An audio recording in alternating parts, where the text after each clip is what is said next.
안녕하세요. 오늘도 사연살롱을 찾아주셔서 감사합니다. 서울에 사는 결혼 5년차 여성이에요. 사람마다 사연이 있는 추억의 음식이 하나쯤은 있을 거예요. 저에게는 짜장면이 그런 음식이에요. 짜장면은 제가 어릴 때부터 좋아했던 음식이기도 하고 엄마랑 마지막으로 먹었던 음식이기도 하거든요. 저는 고등학교 1학년 때까지 엄마랑 단 둘이 살았어요. 세상에 엄마랑 저 둘만 똑 떨어진 것처럼요. 그러다가 사정상 엄마랑 떨어져 살게 되었고 그 후로는 얼굴을 볼 수 없었어요. 제가 처음부터 엄마랑 단 둘이 살았던 건 아니에요. 한때는 저도 엄마 아빠와 함께 평범한 가정에서 살았으니까요. 저희 아빠는 시설에서 자란 탓에 부모 형제는 물론 친인척도 하나 없는 천의 고아였어요. 엄마는 부모님의 반대도 불구하고 저희 아빠와 결혼을 하는 바람에 가족과 연을 끊게 되었고요. 그렇게 어려운 결혼을 했음에도 두 분은 10년도 같이 못 살고 사별을 하게 되었어요. 제가 초등학교에 들어가던 무렵 아빠가 급성 백혈병으로 세상을 떠나셨거든요. 장례식에 찾아올 친인척도 없어서 따로 장례 절차 없이 화장을 했어요. 저는 아직도 낙골당에 아빠 혼자 두고 오던 날을 잊을 수가 없어요. 마치 우리 모녀 처지가 불쌍해서 하늘도 우는 것처럼 비가 엄청 내렸거든요. 어릴 적 제 기억 속 부모님을 떠올려봐도 두 분은 꽤 사이가 좋으셨어요. 큰 소리를 내고 싸운 적도 없고 밖에서도 늘 팔짱을 끼고 다니실 정도로요. 하지만 아빠가 돌아가신 이후에는 많은 것들이 변해버렸어요. 웃음이 끊이지 않던 집엔 삭막한 정막이 감돌았거든요. 거기다 넉넉하지 않은 형편에 그나마 있던 전셋집도 아빠 병원비를 감당하느라 보증금을 빼는 바람에 월세집으로 이사를 해야 했어요. 당장 먹고 살 길이 막막했던 엄마는 대학 때 전공을 살려 번역일과 일본 관광객들 가이드 일을 했어요. 하지만 매달 고정 수입이 있는 게 아니라서 일이 없을 때는 식당 일은 물론 닥치는 대로 일을 해야 했죠. 그러다 제가 고등학교에 들어가던 무렵 형편이 전보다 나아지게 되었어요. 딱히 엄마 수입이 늘었던 건 아닌데 번역일 외에는 다른 일까지 그만두셨죠. 나중에 알고 보니 그 무렵 엄마랑 사귀던 남자분이 생활비를 대주셨던 거더라고요. 당시 저도 엄마가 남자를 만나고 있다는 건 어렴풋이 눈치를 채고 있었어요. 엄마가 평소 엄두도 못 내던 고가의 브랜드 옷과 백을 종종 사들고 오셨거든요. 엄마, 이거 명품 아니야? 우리 형편에 무슨 돈으로 이런 걸 샀어? 엄마 요즘 일도 거의 안 하는데. 선물 받은 거야. 그리고 넌 앞으로 돈 걱정할 거 없어. 엄마가 다 알아서 할 테니까. 그 무렵부터 엄마는 종종 외박을 하곤 했어요. 그리고 다음날 집에 돌아올 때는 지갑에 돈을 가득 채워오셨죠. 부유한 집에서 자란 엄마였기에 명품들은 마치 원래 엄마 물건인 것처럼 잘 어울렸어요. 그런 엄마를 보면서 저는 조금씩 불안해지기 시작했죠. 엄마가 나를 버릴지도 모른다는 생각을 했거든요. 허름한 월세 빌라에서 사는 여자가 하루아침에 온몸에 명품을 두르고 다니자 동네 사람들이 수군대기 시작했어요. 하지만 엄마는 신경 쓰지 않았어요. 예, 세범아, 네 엄마 요즘 무슨 일 하니? 차림도 그렇고 씀씀이도 전과 달라서 말이야. 주인집 아주머니는 의심스러운 눈초리로 물었어요. 그러면서도 표정에선 묘하게 마치 대충은 알 것 같다는 눈초리였어요. 저도 귀가 있는데 동네에 난 소문을 몰랐겠어요. 저희 엄마가 술집에 나간다는 소문도 있었고 돈 많은 늙은이 잡아서 돈 뜯어내며 산다는 소문도 있었어요. 하지만 엄마는 그런 소문에도 불구하고 오히려 더 당당하게 다니셨죠. 하지만 태어나서부터 늘 가난이 몸에 밴 저로서는 엄마와 달리 그런 시선에 위축될 수밖에 없었어요. 엄마, 너 엄마 때문에 창피해서 밖에 못 다니겠어. 사람들이 뭐라는 줄 알아? 엄마가 술집 나간대. 엄마 도대체 요즘 뭐하고 다니는 거야?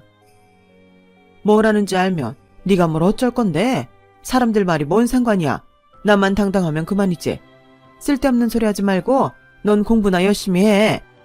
걱정하는 제 마음도 모르고 엄마는 오히려 제게 화를 냈어요. 그렇게 저는 고1 여름방학을 맞게 되었고 그 동네를 떠나게 되었어요.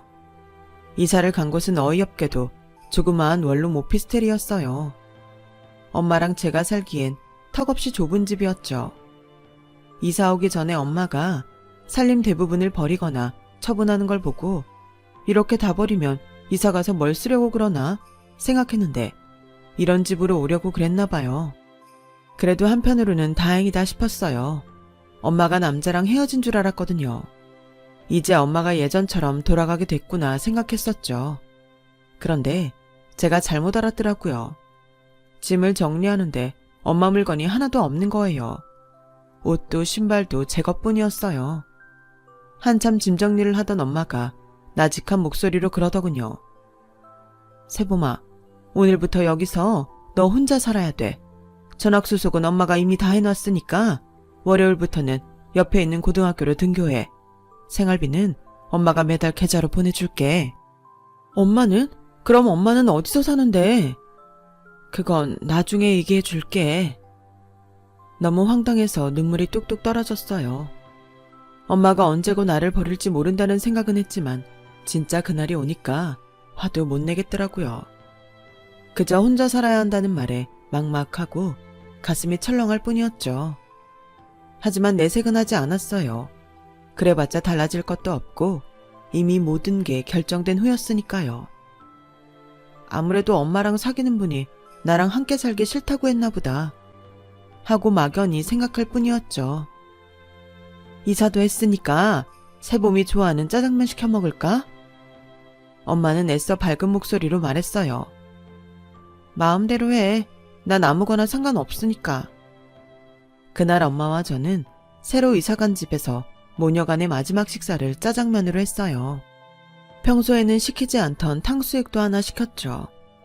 짜장면을 먹는 내내 엄마도 저도 아무 말도 하지 않았어요.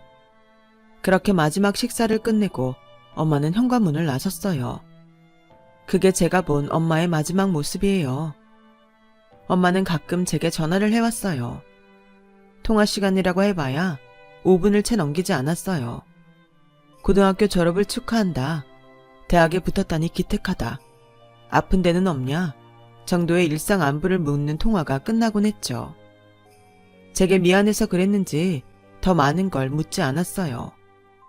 저는 나를 버린 엄마가 미워서 제 일상에 대해 시시콜콜 말해주기 싫었고요. 엄마가 보내주는 돈으로 생활을 하고 대학도 다니게 되었지만 부모의 빈자리는 늘 저를 허기지게 만들었어요. 엄마는 마치 돈으로 부모 노릇을 하려고 작정한 사람처럼 제 생일이나 크리스마스 때마다 명품 백이랑 시계, 구두 같은 고가의 선물로 보내주었어요. 소인이 일본으로 찍힌 걸 보니 아마도 일본에 살고 계신 것 같더군요. 그리 멀지도 않은 곳에 살면서 한 번도 찾아오지 않는 게 더 화가 났어요. 그래서 엄마 전화를 일부러 피하기 시작했고 그러다 연락이 뜸해졌어요. 엄마와 연락이 완전히 끊긴 건 제가 25살이 되던 해였어요. 이제 정말 엄마랑 끝났구나 싶었죠. 그래도 생활비만큼은 매달 꼬박꼬박 보내주더라고요. 저한테 딱히 필요한 돈은 아니었는데 말이에요. 저는 대학을 졸업하고 바로 취직을 한 덕에 엄마 도움이 아니어도 생활비 걱정은 없었거든요. 그렇게 엄마가 보내주는 돈은 차곡차곡 통장에 쌓여갔어요. 제가 입사한 회사는 꽤 규모가 있는 곳이었어요. 나름 공부 꽤나 하고 스펙이 빵빵한 사람들이 대부분일 정도로요. 그 사이에서 겨우 턱걸이 학벌과 스펙으로 입사한 저는 쉽게 묻히는 존재였어요. 외모가 출중했던 것도 아니고 업무 능력이 뛰어난 것도 아니라서 동기들보다 승진도 늦고 주목도 못 받았죠. 무엇보다 회사 생활에 자신감이 없었어요. 그건 어쩌면 내 부모한테도 버려진 쓸모없는 존재라는 생각 때문이었는지도 모르겠네요. 그런데 신기하게도 그런 제게 관심을 보이는 남자가 있더라고요. 저희 옆부서 대리였죠. 바로 지금의 제 남편이요. 남편은 이남 1녀 중 첫째로 중산층 가정에서 자란 사람이었어요. 부모님한테 어느 정도의 지원은 받고 자랐지만 그래도 대학 시절부터 아르바이트를 해가며 등록금도 벌고 어학연수도 자기가 벌어서 다녀올 정도로 독립심도 있고 책임감이 강한 사람이었죠. 회사 내에서 평판도 좋고 욕망도 강한 편이라 동기들에 비해 승진도 빠른 편이었고요. 그런 사람이 저한테 사귀자고 했을 때 솔직히 좀 놀랐어요. 나중에서야 그 이유를 알았지만요. 세범씨는 명품을 되게 좋아하나 봐요. 보니까 백이며 구두, 시계까지 전부 명품이던데 혹시 월급을 명품 사는데 몽땅 쏟아붓는 건 아니죠? 혹시라도 나를 명품에 눈이 멀어 돈을 헤프게 쓰는 여자로 알까봐 필사적으로 변명을 했어요. 아니에요. 절대 아니에요. 전부 엄마가 선물로 사주신 거예요. 전 명품엔 관심 없어요. 아, 어머님이 사주신 거예요? 그렇구나. 하지만 저의 변명 때문에 남편은 또 다른 오해를 하고 말았어요. 저희 집이 꽤 잘 사는 집인 줄 착각한 거죠. 그게 다 딸을 버린 엄마가 죄책감 때문에 보내준 선물인 줄은 몰랐을 테니까요. 2년간의 연애 끝에 결혼 얘기가 오가기 시작하면서 저는 남편한테 저희 집 상황을 설명했어요. 그러자 꽤 놀라더군요. 그럼 어머님은 재혼해서 일본에 살고 계신 거야? 고1 때 이후로는 얼굴도 본 적 없고? 전화만 하고 찾아온 적은 없어. 와, 무슨 엄마가 그러냐? 그래도 명품을 그렇게 보내주시는 걸 봐선 돈 있는 남자랑 사시나 봐. 남편의 관심은 오직 돈이었는데 저는 그걸 눈치채지 못했어요. 적어도 처가에 비빌 구석은 있겠구나 싶었던지 남편은 자신이 나서서 결혼을 반대하는 시부모님을 구워 삶았어요.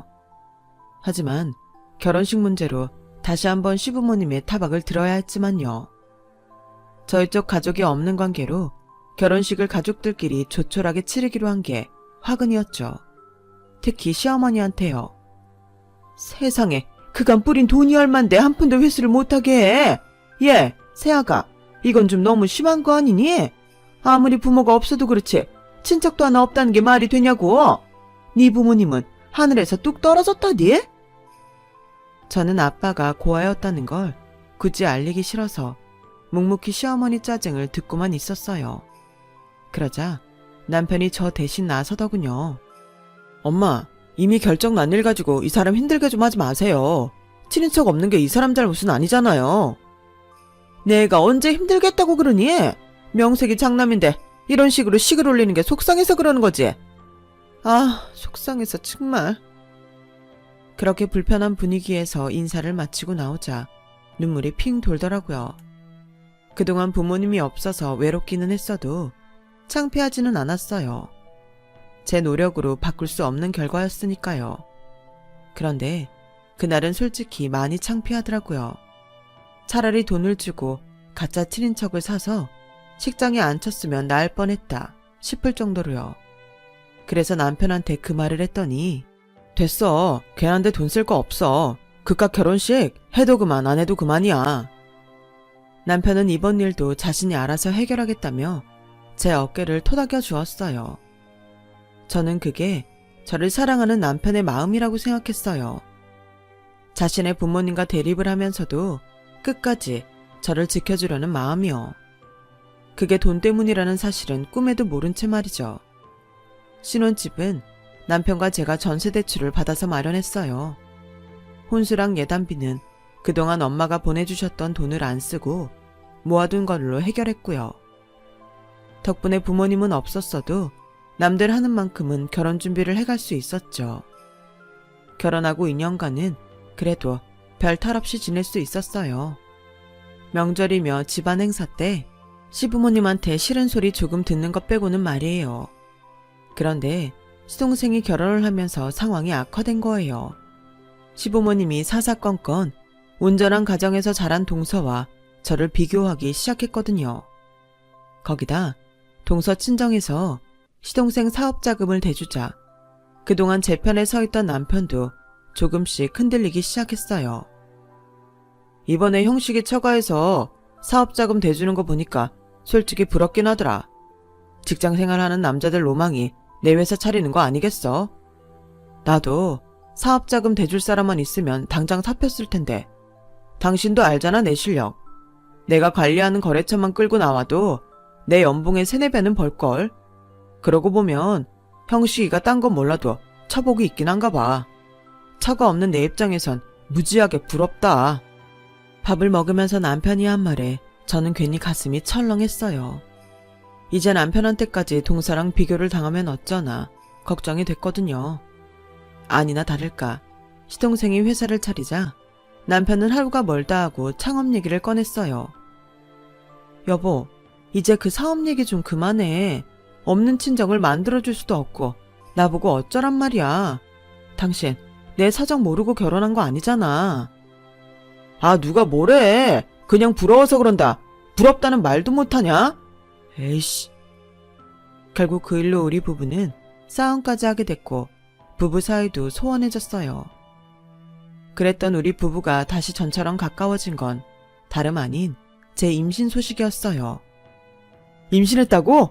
정말? 몇 개월이래? 아들이야? 딸? 남편은 숨이 넘어갈 것처럼 쉴 새 없이 질문을 퍼부었어요. 자기 아이가 생겼다는 사실에 들뜬 나머지 창업 얘기는 쏙 들어가 버렸죠. 시댁에서도 더는 제게 함부로 하지 않았고요. 하지만 기쁨도 잠시. 얼마 뒤 동서가 임신을 하면서 상황은 더 안 좋아졌어요. 제가 딸을 출산하고 3달 뒤 동서도 아들을 출산했어요. 얘 큰애야, 넌 작은 애 출산한 지가 언젠데 들여다보지도 않니? 어머님, 제가 몸이 좀 안 좋아서요. 몸 좀 나아지면 가보려고 했어요. 아이고, 맏며느리가 되어선 아들 하나도 못 낳으면서 애 낳은 유세는 네가 다 떠는구나. 그래도 여기 와 있으니까 애 데리고 당장 와.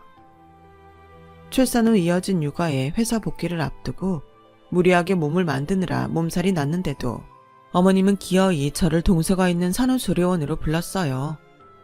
가보니 온 가족이 동서를 중심으로 둘러앉아 웃음꽃이 피더군요. 제가 문을 열고 들어갔는데도 누구 하나 거들떠보지도 않았어요. 뒤늦게 동서가 제게 인사를 하자 그제야 떨떠름한 표정으로 저를 맞더군요. 남편은 제 얼굴을 보자마자 들으라는 듯 떠들었어요. 재수씨는 정말 복덩인 것 같아요. 형식이 이 자식이 재수씨 만나고 신수가 폈다니까요. 형식아, 난 네가 참 부럽다. 사업자금 대주는 장인에 출산 선물로 차까지 바꿔주는 장모님까지. 넌 정말 전생에 나라를 수십 개는 구했나 보다. 아, 부러워 죽겠네. 처가 없는 놈은 서러워서 살겠나. 여보, 혹시 장모님이랑 연락 안 돼? 아니면 이참에 업체 통해서 찾아보는 건 어때? 동서 친정에서 축하 선물로 차를 사줬다고 하자 남편은 또다시 셈이 났는지 가족들 앞에서 저를 곤란하게 만들었어요. 그러세요, 형님. 저도 애 낳고 나니 부모님 생각이 각별해지던데 형님은 오죽하겠어요. 돈 걱정 때문에 그러는 거면 그 돈 내가 내줄게요. 아우, 우리 둘째 며느리는 마음씨 두껍지.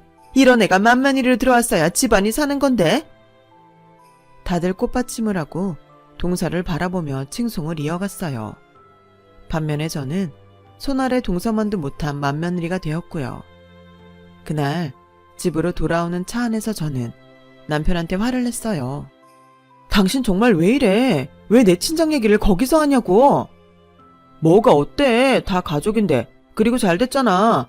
재수씨가 비용도 대준다는데 안 그래? 이참에 장모님 찾고 그동안 부모한테 못 받은 사랑 듬뿍 받으라고. 나도 사위대접 좀 받게 말이야. 싫어. 내가 왜 그 돈을 받아? 지금까지도 그랬고 앞으로도 난 엄마 찾을 생각 없어. 그러니까 괜한 소리 좀 그만해. 야, 넌 왜 너밖에 모르냐?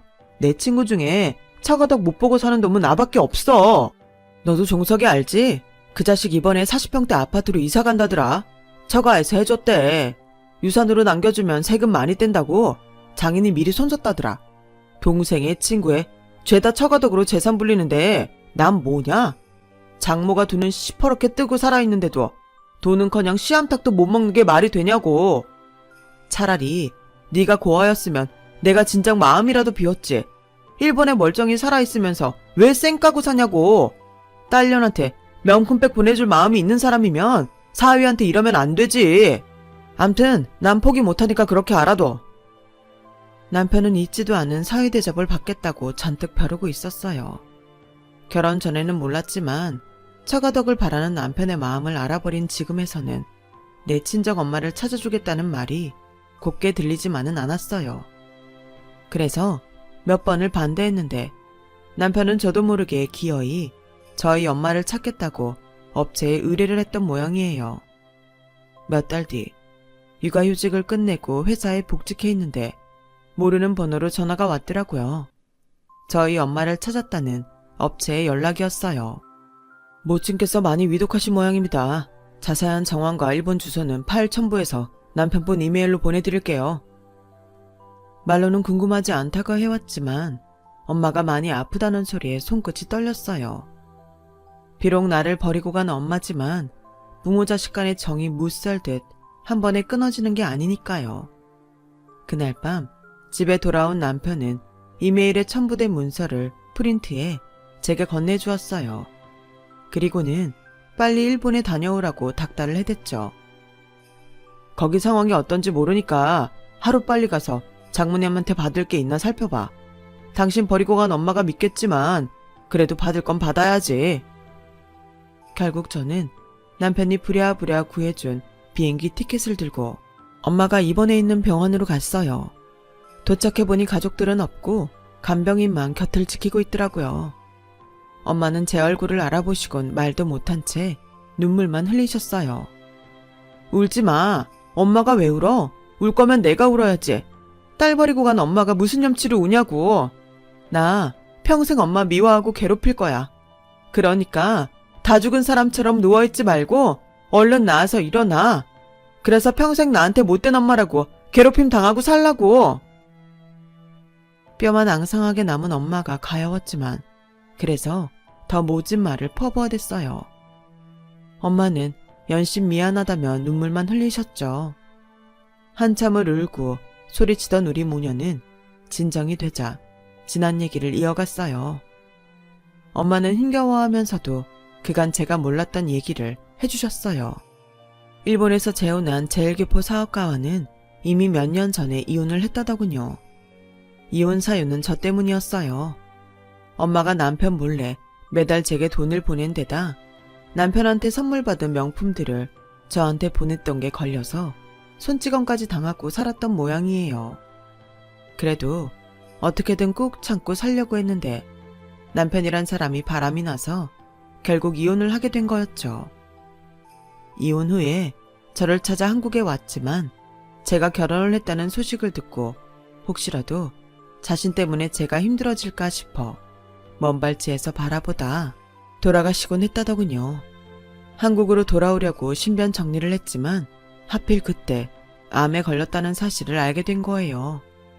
한국에 돌아가 치료를 받았으면 좋았겠지만 그랬다간 가족인 제게 연락이 갈까봐 두려워 일본에 주저앉게 된 거죠.